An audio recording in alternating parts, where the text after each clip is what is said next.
What's up, guys? Welcome back. Obviously this decade was kicked off, you know, a little crazy. This is my puppy. Say hi. Oh, she's trying to chew my braid. No! In light of the past year that was 2020 and in going into the new year of 2021, I've done a little self-reflection, which I think we all have because we all definitely had plenty of time for that. 2020 was supposed to be a very pivotal year for me. I think a lot of people were expecting a lot of greatness from 2020, and I was a senior in 2020, graduating in 2020. All that I kept hearing going into the 2019-2020 school year from my peers and my schoolmates was that this is gonna be our year. And then it all kind of went crazy. Now this is where we're left, and we're at the beginning of a fresh year, a year that already isn't looking that much better. But I think if there's something that I've learned from 2020, it's to pay attention. I really want to look back on this video and be able to say that yeah, I did take those things with me. So this is a list of 20 things that I learned in 2020. Number 1, it's really easy to get excited for what hasn't happened yet. I made so many plans for 2020 that first got postponed and then just straight up canceled. I was even excited for things I hadn't planned. I was excited to meet up with friends and go on adventures, all of which seemed more possible than ever to do. When those things didn't happen and couldn't happen, it was a really hard loss. Number 2, I wasn't living like enough things were my last time. Everything should be lived to the fullest and like it's the last time, because if it is, then you did it right. And if it isn't, then you probably lived it better than you would have regardless. The amount of things that were my last chance to do in 2020 was crazy because I was graduating, and up until that point my life had all been about what I did in my youth. And there are certain things that you can do every year in your youth that you can't do once you graduate, like summer camp and youth missions and all these different things that in 2019 I had developed a comfort in knowing that I still had one more year. I had convinced myself that I still had one more year to say goodbye. So I didn't treat 2019 like it was my last year, because it wasn't supposed to be. It made me realize that all those things that I really loved doing as a high school student and just a youth in general, I took them for granted. Number 3, friends are important. I'm an extrovert, and having my friends and family around me is probably one of the only reasons that I didn't go completely insane. I even got to reconnect with an old friendship that had drifted. And I got to work on developing peace over a friendship that I had lost. And one of my best friends came back to the States for a little while. So when it comes to friendships, those things did pretty well in 2020, at least for me. Number 4. Know your dreams. As I said, I had a lot of plans and dreams for 2020, but I had to figure out how they could fit into any circumstance. I decided to take a gap year after graduating. And part of that is because I had no idea if colleges were going to be open. But another reason I took a gap year was because I wanted to travel. And here I was with the assumption that when summer ends, everything might go back to normal. And I really have always had a desire to travel, and that was something I wanted to do on my gap year. I wanted to live out some really great experiences in it and learn from experience instead of just from academics, which are both important, but I had already gone my whole life in academics, and I was ready to start being free from that so that I could give into adventure and exploration. But obviously some things happened and I couldn't do any of that. But even though I couldn't actually travel like I wanted to, I was lucky enough to still be able to work. I didn't lose my job, and I actually found a new job that I really love. And in getting to work, that means I get to save. And that means I can fund my travels whenever I do eventually get to do them. In a way, I've been able to lay a little bit of the groundwork for that dream. Number 5, and this one's a hard one. There's a lot of hate that I don't see every day. Obviously, I've always known that racism exists, but because of my privilege and where I was raised and where I grew up, I've never experienced it firsthand. There's just a certain level of disconnect that comes with witnessing something over a screen and never witnessing it in person. But this year, I heard things with my own ears and saw things with my own eyes that made me sick to my stomach. I'm a disabled person, and I've experienced being a minority and being stared at and pitied, but I'm white. And because of that, I have never had to experience or even worry about experiencing fear because of my race. That kind of goes hand in hand with my next point, and that's 6. Unity is powerful. Disunity is just as powerful. I don't think I've ever seen division like this in my lifetime. And I'm not talking about math, even though that is just as scary. I don't know when we all decided that human minds were so black and white, especially in a time when being on a spectrum is always talked about. You'd think that people wouldn't have as much trouble relating it to mindsets and worldviews and politics, but they do. For some reason, you're either here or you're here, and you can't be here because then you're against both. It seems like neither side has that much grace. And I think what I personally want to take with me, especially in my views and politics, is that I always want to be gracious. And there's always a reason why someone thinks the way they think. And it's not always so face value. It's not always so black and white. It's a spectrum of mindsets. I just want to live in a place where everyone's happy, right? But that doesn't exist. So I think the best thing we can all be is open. If there could just be a little itty bit of an injection of grace. A grace vaccine, if you will, since that's a hot topic. We've all lived our own lives, and the life that I've lived has brought me to a place where what I'm saying now is what I believe, but someone else has lived a completely different life, and their experiences and what they've gone through has led them to what they believe. And it's not up to me to judge them for believing what they believe, because I don't know what they've experienced that's brought them to that place. I'm just a person, and people, let me tell you, humans are so changeable. And some of them are the exact opposite and completely unchangeable, and neither option is great. So we just need to keep on keeping on, and cheers. 7, not only is it okay to cry, it's actually important. Something about the way my brain works causes me to naturally focus on positives.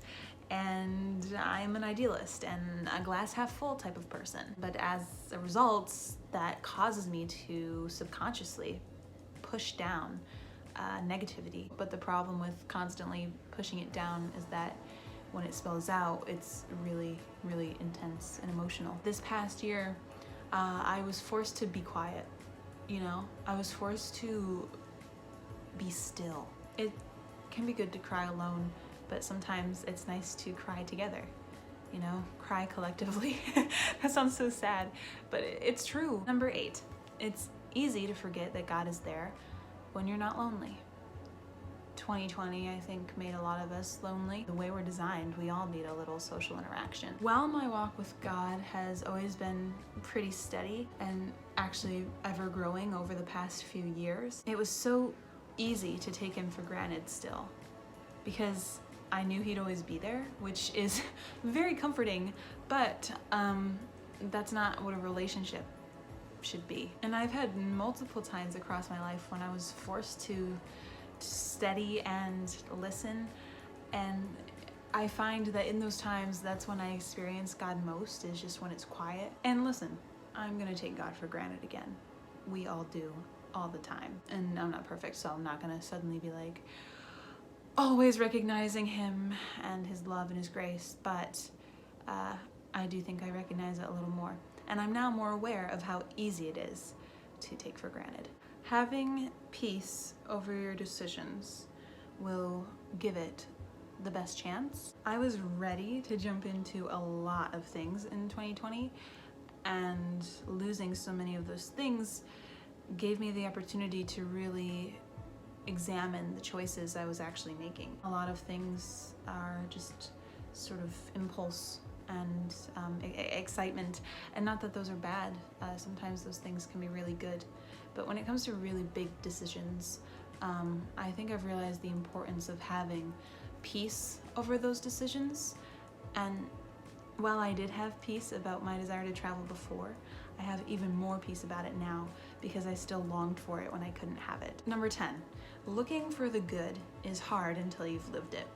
All this stuff I'm talking about right now, I did not recognize in the middle of 2020. In the middle of 2020 is when I was sad. and I was only seeing the detriments of what the year was doing.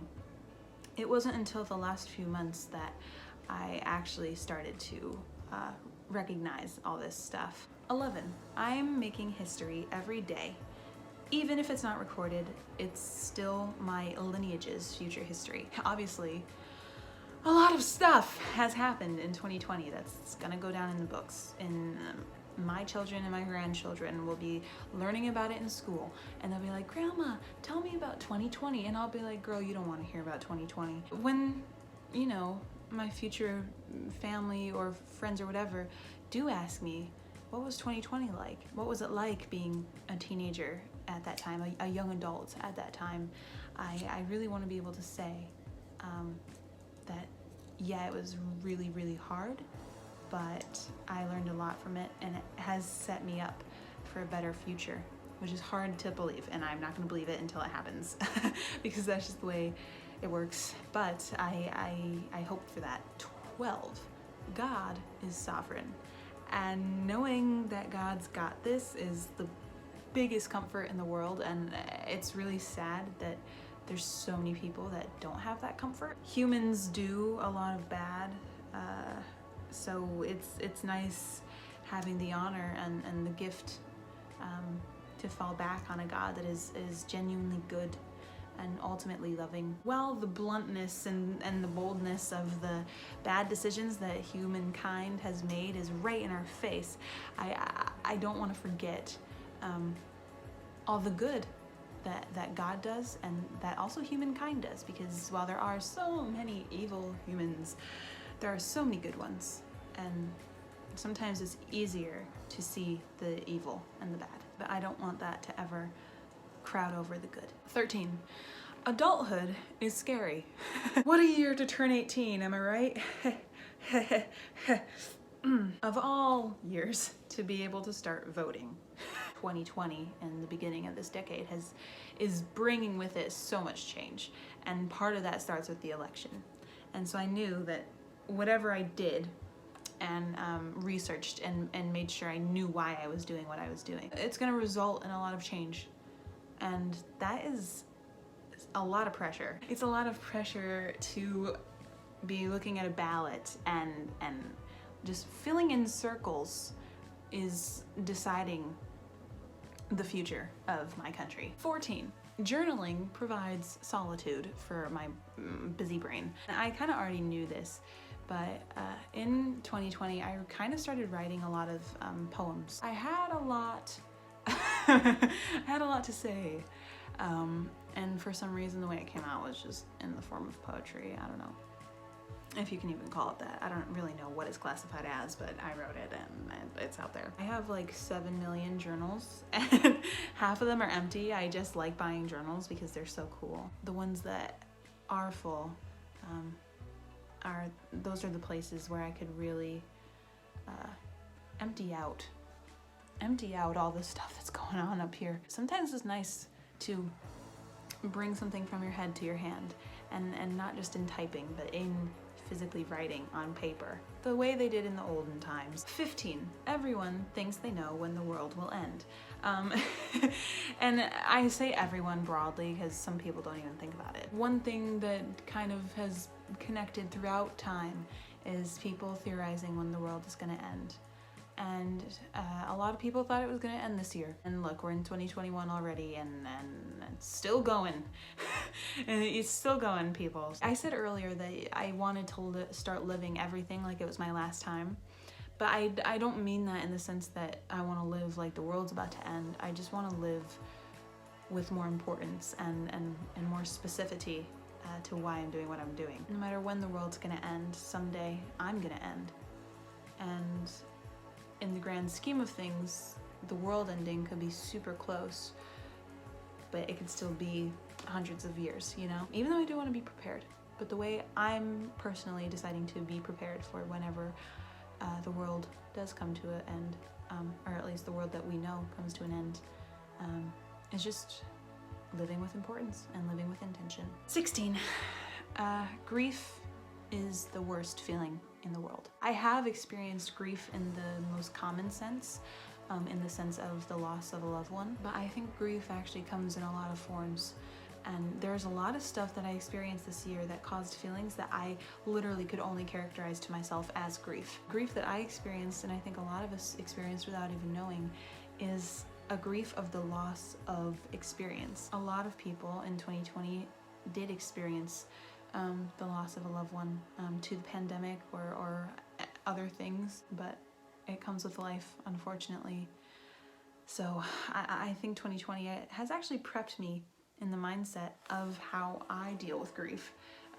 So hopefully that's prepped me for the future of any more of it, which I hope is few and far between. 17, the things that I had gotten too busy to consistently do are the things that I actually really, really love. I was so busy. I was like, go, go, go, go, go. And once everything stopped and there wasn't really anything else to do, I picked up a lot of my hobbies again, the hobbies that I kind of did when I was a little younger and lost time for in my older end of teenagedom. Things like drawing and singing and learning instruments and writing, which are all things I'm very passionate about and very much love. It's just sometimes life gets in the way. So I know the importance now of prioritizing those because they make me happy. 18, I am insanely passionate about travel. And if that wasn't obvious by now, I'm gonna say it again. I haven't been that many places in my life. I grew up in upstate New York. I've been to Pennsylvania a whole bunch of times. I've been to Iowa to see a specialist for my disease, so that wasn't necessarily fun. That's really it. I actually am very lucky because I had the opportunity to go to Georgia when the pandemic died down, so I had the opportunity to get one trip in this year, so that's definitely a blessing, even if it couldn't be exactly what I wanted it to be because there was still a pandemic, but I got to do it. I'm very excited to take more trips and hopefully vlog that experience either on my channel or my duo channel with my friend Mel. When I do travel, I'm going to appreciate it so much. 19, prayer is a powerful, powerful weapon, especially in isolation. I think a lot of people, even if they don't necessarily have a belief system or a specific worldview, I think a lot of people know about or have done the concept of prayer. To some people, it's just talking to the air or talking to yourself. But to me, it's talking to God. It's very comforting. It's kind of like always having a friend or a counselor around. 100% with all my heart believe that I'm heard. And that is very powerful. Even if it's as simple as thank you for the food on my table, or if it's as intense as please save this person's life. Whatever the outcome, it's been heard. And sometimes the answer isn't always what you want. It's a gift and we all have it, and it's right there. It's right there for us to use, so use it, because I think you'll be amazed at what it can do. Even if you don't believe you're being heard, just mentally praying, it helps. It really does. This has been a long list, I apologize, but the number 20 seemed symbolic. So number 20 is kind of an all-encompassing thing. I need and want to keep having hopes and dreams despite not knowing how 2021 is going to turn out. Obviously, we all thought 2020 was going to be a certain way, and it was not. But I'm not going to let that stop me from keeping on having, I can't even speak, from still having hopes and dreams. Don't just give up on them, because they're important. You have them for a reason. I think I have peace that I can figure out a way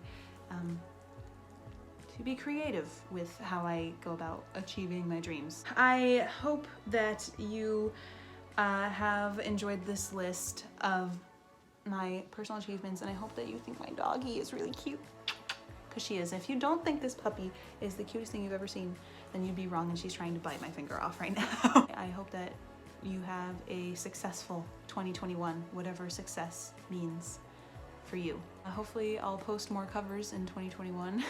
So if you like music covers or whatever, subscribe if you want, or come back and visit. Who knows? I'd love to see you again. Ooh, Amazon. Okay.